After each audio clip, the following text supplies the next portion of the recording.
शूद्र वर्ण का मतलब होता है जिसके अंदर सेवा भाव हो, उसको शूद्र वर्ण कहते कर्म हैं। के अकॉर्डिंग होता है। हाँ, वैश्य वर्ण जिसके अंदर मैनेजमेंट भाव हो, क्षत्रिय वर्ण जिसके अंदर रक्षा का भाव हो, ब्राह्मण वर्ण जिसके अंदर ज्ञान बांटने का भाव हो। तो आपके अंदर क्या भाव है, उससे आप जान सकते हैं कि आपका वर्ण क्या होगा।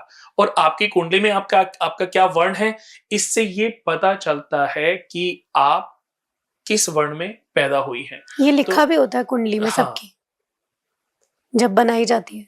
यस, जब कुंडली बनाई जाती है तो उसमें सब ये निकल करके आता है कि आपका कौन सा वर्ण है, आपकी कौन सी राशि है, आपकी कौन से चिन्ह है, आप कौन से पाँव लेकर के, कहते हैं ना कुछ लोग चांदी के चांदी के पाँव पाँव हैं। लेके पैदा हुए हैं, कुछ लोग सोने के पाँव लेकर पैदा हुए हैं, कुछ लोग तांबे के पाँव में पाए में पैदा हुए हैं, कौन से नक्षत्र में पैदा हुए हैं।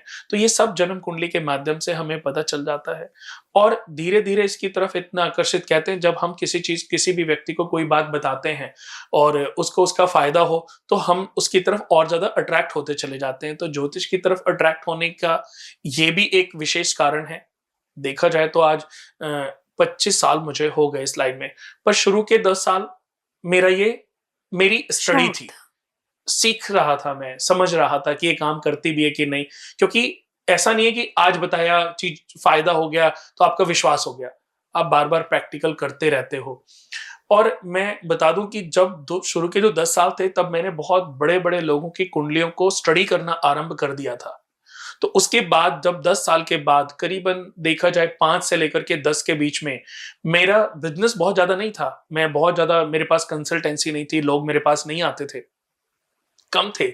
महीने में शायद मैं 20 लोगों को मिलता हूँगा, 10 लोगों को मिलता हूँगा, क्योंकि स्ट्रगलिंग टाइम भी था। तो आपके पास जब आपका स्ट्रगल टाइम हो ना, तब आपके पास और बहुत सारे कार्य होते हैं करने के लिए। जैसे आप स्टडी कर सकते हो, आप और ज्यादा सीख समय सकते मिलता है हो, हमें। आप कुंडली को और ज्यादा रिसर्च कर लेते हो। जैसे उस समय जब किसी की कुंडली कोई मिलता था, तो मैं, कि कोई किसी ने रिकमेंड किया कि ये कुणाल है, ये एस्ट्रोलॉजर है, तो कि ठीक है, मैं आपकी डिटेल ले लेता हूँ, मुझे 1 दिन का टाइम दो, मैं इसको पढ़ के स्टडी करूंगा, समझूंगा। फिर मैं 2 दिन बाद, 3 दिन बाद उनको मिलता था, फिर बताता था, फिर डिसाइड होता था कि उनको कोई उपाय करना है कि नहीं करना है, स्टोन पहनना है कि नहीं पहनना है।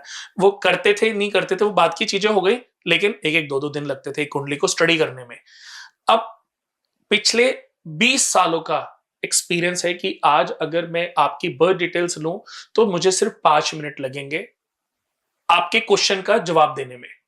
कुंडली को देखना, स्टडी करना, ये तो घंटों का विषय है। घंटों भी अगर इस पे मैं दूं, महीने भी लगाऊं तो भी कम है। क्योंकि आप 10 बार अगर मुझे मिलोगे, 100 बार भी मुझे मिलोगे, 100 बार अपनी कुंडली दिखाओगे ना, हर बार कुछ ना कुछ उसमें अलग देखने को, अलग क्योंकि ग्रह सीखने को। बदलते रहते हैं। ग्रह नहीं बदलते। ऐसा जरूरी नहीं कि जो आज आपका समय है, जो आज आपके क्वेश्चन है, कल भी आपके वही क्वेश्चन होंगे। आज हम्म। आपकी कुंडली के अकॉर्डिंग ही मैं आपको बता पा रहा हूं, आपके ग्रहों के अकॉर्डिंग क्या ज्ञान आपको मिलना चाहिए, वो ही मैं देख पाऊंगा। लेकिन आज से 3 साल के बाद, जब राहु के अंदर राहु की महादशा खत्म हो जाएगी, जब राहु में जुपिटर की अंतर्दशा आएगी, उस समय आपके भाग्य का उदीयमान होना है। जब आपके भाग्य का उदीयमान होगा, तो मैं वो देख पाऊंगा जो आपके भाग्य को उत्थान की तरफ लेके जा सकता है। तो ऐसा जरूरी नहीं है कि जितने लोग आज ही मुझे मिलेंगे, सारे लोग आज ही मिलेंगे, मैं सब कुछ आज ही बता दूंगा। समय समय पर उनके अपने कर्मास भी ज्ञान को प्राप्त करने के में सपोर्ट करते हैं। तो सब कुछ कुंडली नहीं है, सब कुछ कुंडली नहीं है। कर्म के अकॉर्डिंग सब कुछ चेंज क्या, होता रहेगा कुंडली सब बहुत कुछ। मिनिमाइज है। कुंडली बहुत मिनिमाइज है। आपको प्यास लगी है, पानी पीने का तरीका मुझे बताओ। कोई ऐसा मंत्र बताओ जिस मंत्र को पढ़ने से पानी आपके मुंह में चला जाए। कोई ऐसा दान बताओ जिसको करने से ये पानी यहां आ सकता है, अवेलेबिलिटी हो सकती है। आपके प्रारब्ध, ये पानी अगर यहां पे रखा है ना, ये आपके प्रारब्ध रहे होंगे कि आपको समय पर पानी मिल रहा है। अगर अकाल पड़ जाए, पानी हो ही ना, तो उस समय पानी के लिए भी लोग तरस रहे होंगे। लेकिन अभी तो पानी है ना।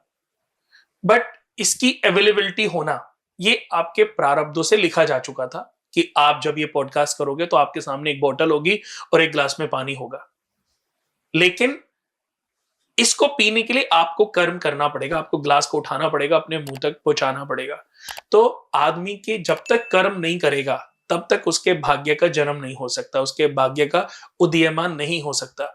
तो आप हर पल जो कर्म करते हो, उससे आपके फल तैयार होते हैं, अच्छे भी और बुरे भी। हर कर्म का एक फल है। यही फल जो है पुण्यों में और पाप फलों में कन्वर्ट होते हैं। ये पुण्य प्रारब्ध के रूप में, पाप फल के भी प्रारब्ध के रूप में व्यक्ति को जन्म दिलाते हैं।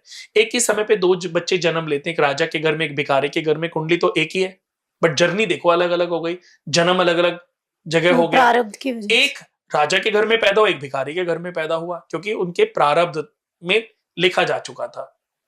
जो आप कर्म करते हो हर पल वो आपके साथ जुड़ते जा रहे हैं। इसलिए कोई भी जब हम काम करते हैं, अच्छा करने से पहले सोचो मत सोचो, कोई फर्क नहीं पड़ता, क्योंकि वो तो अच्छा ही है ना।